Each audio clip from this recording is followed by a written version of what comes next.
Pelayanan Terpadu Kelurahan Borong.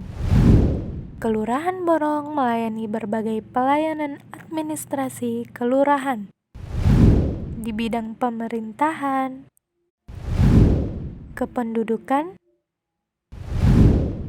pemberdayaan masyarakat, hingga pertanahan.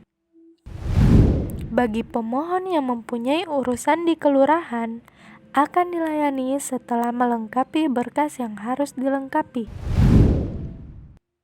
Berkas akan diverifikasi setelah memenuhi syarat.